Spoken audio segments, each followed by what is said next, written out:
क्योंकि आज पूरा हिंदुस्तान चंद परिवारों के कब्जे में है। चंद परिवारों ने देश की राजनीति पर कब्जा कर लिया है। पूरब से लेकर पश्चिम तक, उत्तर से लेकर दक्षिण तक चंद परिवारों का देश की राजनीति पर कब्जा है।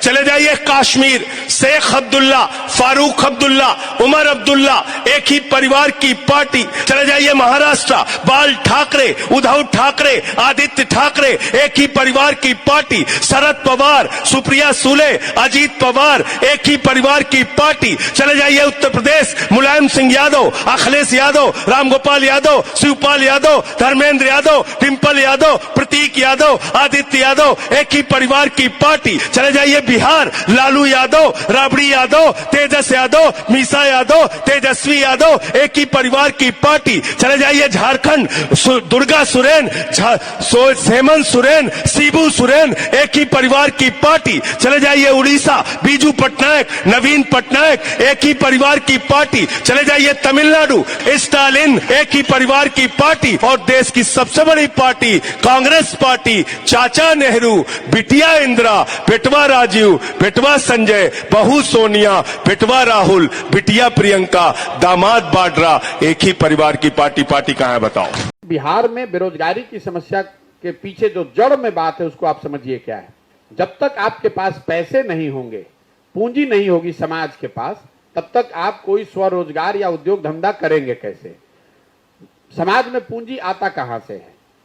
समाज में पूंजी आता है जो पैसा आप कमाते हैं और जो पैसा बचाकर आप और हम बैंक में रखते हैं, उसी से पूंजी बनती है। घर में रखिए, बैंक में रखिए, और उस पैसे को बैंक वाले ऋण के तौर पर लोगों को देते हैं ताकि आप घर बना सकें, उद्योग धंधा चला सकें, यूट्यूब चलाइए, भैंस रख लीजिए, जो काम करना है कीजिए। इसको देखने मापने के लिए देश के स्तर पर एक आंकड़ा है जिसको कहते हैं क्रेडिट डिपॉजिट रेशियो। मतलब बैंकों में कितना पैसा जमा हुआ और बैंकों ने उसके एवज में कितना पैसा ऋण के तौर पर लोगों को स्वरोजगार के लिए, उद्योग धंधों के लिए दिया। रिजर्व बैंक ऑफ इंडिया इसका आंकड़ा जारी करता है और देश के स्तर पर यह आंकड़ा है 70%। मतलब अगर 100 रुपया लोगों ने बैंकों में रखा तो बैंकों की यह जिम्मेवारी है कि उनको 70 रुपया ऋण के तौर पर समाज को उपलब्ध कराना है। बिहार में सीडी रेशियो है 40%। 1990 में जब लालू जी मुख्यमंत्री बने तो सीडी रेशियो था 38.8%। 1990 से 2004 के दौर में लालू जी का जो जंगल राज रहा, उस दौरान सीडी रेशियो घटता घटता हो गया 23% और अब बढ़ के फिर 40 हुआ है 17 साल में। तो इन 32 साल में इसका असर क्या हुआ बिहार में, ये मैं आपको बता दे रहा हूं। जैसे पिछले साल वित्तीय वर्ष में बिहार की जनता ने, गरीब जनता ने बैंकों में पैसा रखा 4,21,000 करोड़। तो 70% सीडी रेशियो के हिसाब से 2,80,000 करोड़ रुपया बिहार की जनता को ऋण के तौर पर, पूंजी के तौर पर बैंकों से मिलना चाहिए था। मिला कितना? 1,61,000 करोड़। तो बाकी पैसा कहां गया? बाकी पैसा बैंकों ने उन राज्यों में शिफ्ट कर दिया जहां पर उद्योग धंधे लग रहे हैं। तो कर्नाटक में, गुजरात में, महाराष्ट्र में, तेलंगाना में, आंध्र प्रदेश में सीडी रेशियो अगर आप देखेंगे आरबीआई के आंकड़ों को, तो वहां पर ये 90, 95, 100% से ज्यादा है। इसका असर क्या हुआ? 1990 से लेकर पिछले वित्तीय वर्ष तक बिहार के लोगों के बचत का 26 लाख करोड़ रुपया बैंकों ने दूसरे राज्यों में ट्रांसफर कर दिया। 1990 से पिछले साल तक बिहार सरकार का बजट भी नहीं है 26 लाख करोड़। और ऐसा नहीं है कि ये बैंकों की मनमानी है, बैंकों को ये मजबूरी है, उनको ये देना ही है।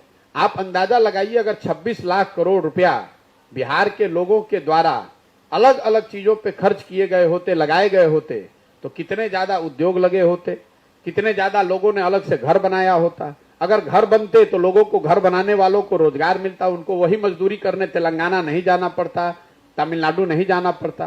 कितने लोगों ने अधिक गाड़ियां खरीदी होती, कितने लोगों ने और दूसरे तरह के व्यापार किए होते।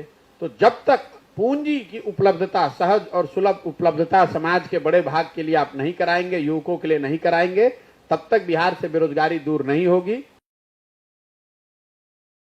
नीतीश कुमार पलटू राम हैं या पलटू राम नेताओं के सरदार हैं, ये तो बात पहले से जनता जानती है। आज की घटना ने, अभी जो हुआ है, इसने ये दिखाया कि पूरे बिहार में जितने राजनीतिक दल और नेता हैं सब पलटू मार है।